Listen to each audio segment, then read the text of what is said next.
নমস্কার বন্ধুরা, বাংলা স্বাস্থ্য টিপ চ্যানেলে আপনাদের সবাইকে স্বাগত। এই চ্যানেলে বিভিন্ন ধরনের মেডিকেল সম্বন্ধে ভিডিও বানানো হয়, যা সাধারণ মানুষের উপকারের উদ্দেশ্যে বানানো হয়। আজকে নতুন একটি বিষয় বা বলতে পারেন এই বিষয়টি নিয়ে অনেকেই আলোচনা করেছেন, তবে আমি একটু আলোচনা করব জিডেক্স এবং অ্যাসকোরিল এলএস সিরাপ নিয়ে। এই সিরাপ দুটি সকলেরই পরিচিত। জিডেক্স সিরাপটি কি কাজে লাগে, কখন ব্যবহার হয়, ডাক্তারবাবুরা কেন দিয়ে থাকে, পেশেন্টের কোন অবস্থায় এগুলো দেওয়া হয়, তার সম্বন্ধে বিস্তারিত আলোচনা করব। তারপরে অ্যাসকোরিল এলএস সম্বন্ধে আলোচনা করব। প্রথমে আসি জিডেক্স সিরাপ নিয়ে। জিডেক্স সিরাপটি হচ্ছে একটি ড্রাই ক্রপ অর্থাৎ শুকনো কাশির জন্য ব্যবহার হয়। জিডেক্স সিরাপ 158 টাকা দাম বর্তমানে। জিডেক্স সিরাপটি ডক্টর রেড্ডি কোম্পানি তৈরি। যাদের কাশি হয় অথচ কোনো কফ বেরোয় না বা বুকে একটুও কফ বা শ্লেষ্মা কিছু নেই, সেই ধরনের কাশিকে ড্রাই কফ বলে। অর্থাৎ ভেতরে কোনো লাংসের ভেতরে কোনো মিউকাস থাকে না, শুধু গলায় খুসখুস করে বা থ্রট ইনফেকশন হওয়ার পরে যে খুসখুসি শুরু হয়, তখন এই জিডেক্স সিরাপ ইউজ করা হয় বা ডাক্তারবাবুরা ইউজ করে থাকেন। জিডেক্স সিরাপের মধ্যে আছে ডেক্সট্রোমেথরফেন, ক্লোরোফেনিয়ান মেলিয়েটেড। এই দুটো ওষুধ ড্রাই কফের জন্য ব্যবহার হয়। আমাদের গলায় যে খুসখুস ভাব হয়, আমাদের গলায় যে খুসখুসি ভাব হয়, গলায় কোনো ইনফেকশন বা মিউকাসের জন্য কোনো কিছু শ্বাসনালীর মধ্যে ঢোকার চেষ্টা বা এখানে ইনফেকশন হলে তখন খুসখুসি কাশি শুরু হয়, আর সেটাই আমরা কাশি বলে ধরি। ডেক্সট্রোমেথরফেন মূলত শুধু কাশির যে টেন্ডেন্সি সেটা কমানোর জন্য কাজ করে বা ডাক্তারবাবুরা দিয়ে থাকেন তার উদ্দেশ্যে। জিডেক্স সিরাপ মার্কেটে বহুত প্রচলিত। এই জিডেক্স সিরাপের যে কম্পোজিশন অর্থাৎ এর যে প্রিপারেশন থাকে, এই প্রিপারেশনে অনেক কোম্পানির ওষুধ আছে, তবে জিডেক্সটা একটু নামকরা, সবাই চেনে এবং বহুত দিন ধরে প্রচলিত এবং নামকরা ব্র্যান্ডের। মানুষের যখন লাংসে কোনো কফ থাকে না, তখন এই সিরাপটা ব্যবহার হয় শুধুমাত্র গলায় খুসখুসিটা বন্ধ করার জন্য। আমি বারবার বলছি, এটা বুকের ভেতরে কফ থাকলে সেই অবস্থায় এই সিরাপটা খাওয়া যাবে না। খেলে পরে আপনার যে ভেতরে যে কফটা আছে, যে মিউকাস, সেটা কিন্তু আরও শুকিয়ে যাবে এবং বসে যাবে, ভেতরের থেকে কিন্তু বেরোতে চাইবে না, বা পরে হাঁপানি, এই ধরনের শ্বাসকষ্টজনিত যে সমস্ত রোগগুলো আছে সেগুলো শুরু হবে। জিডেক্স সিরাপ ভালো, কিন্তু আপনি যদি বুঝে না ব্যবহার করেন তাহলে আপনার ভালোর থেকে ক্ষতিই কিন্তু বেশি করবে। তা এই সিরাপগুলো খাওয়ার আগে ডাক্তারবাবুর অবশ্যই পরামর্শ নেবেন, তারপরে খাবেন।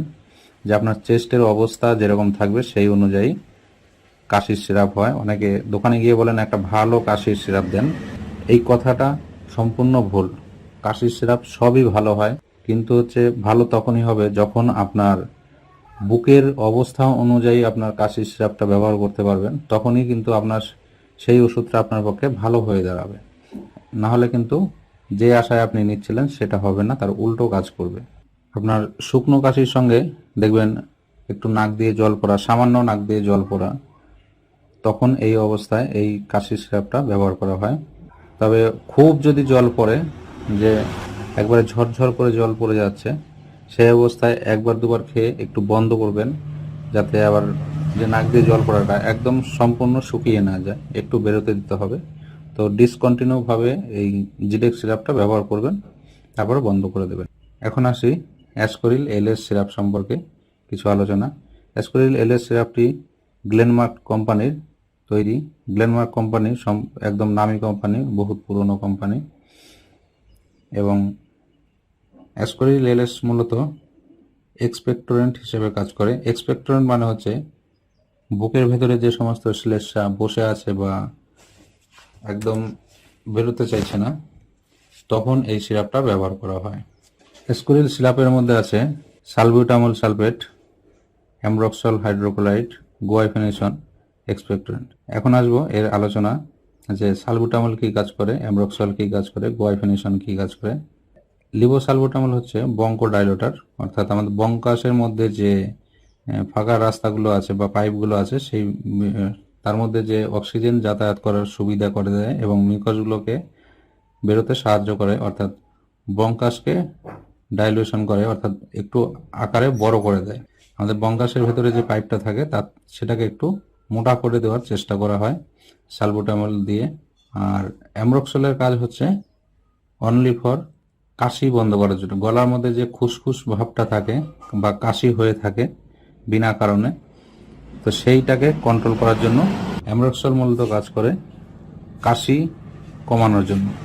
গুয়াইফিনেশন কাজ করে আমাদের লাংসের ভেতরে যে কফটা বসে গিয়ে আছে সেইটা বন্ধ করার জন্য। কফটাকে আলগা করে দেয় এবং তরল করে দেওয়ার সাহায্য করে গুয়াইফিনেশন। অ্যাসকোরিল এলএস সিরাপ কফ বের করার জন্য মূলত ব্যবহার হয়। এবার অ্যাসকোরিল এলএস এর ড্রপও পাওয়া যায়, অনেক ভ্যারাইটি আছে, সেগুলো সম্বন্ধে কমেন্ট করবেন, পরে আলোচনা করব। এখন আসছি জিডেক্স সিরাপে কি কি আছে। ডেক্সটোমেথরপেন 10 mg এবং ক্লোরোফেনিয়ান মেলিয়েটেড 2 mg। অ্যাডাল্ট ডোজ এটা 2 টিস্পুন, অর্থাৎ অ্যাডাল্ট ডোজ সম্বন্ধে আছে 2 চামচ করে দিনে 3 থেকে 4 বার খাওয়ার পরে। এটা বাচ্চাদের একেবারে নিষেধ। অ্যাসকোরিল এলএস সিরাপ এটা এক্সপেক্টরন হিসেবে কাজ করে। বুকের সর্দি কাশি যদি জমা থাকে বা বেরোতে না চায় তখন এই সিরাপটা ব্যবহার করা হয়। দোকানে গিয়ে শুধু শুধু বলবেন না যে আপনি একটি অ্যাসকোরিল এলএস খাবেন। আপনার যদি বুকে কফ থাকে তাহলে আপনি খেতে পারেন, তবে অনেক দিনের কফ থাকলে সঙ্গে অ্যান্টিবায়োটিক লাগে।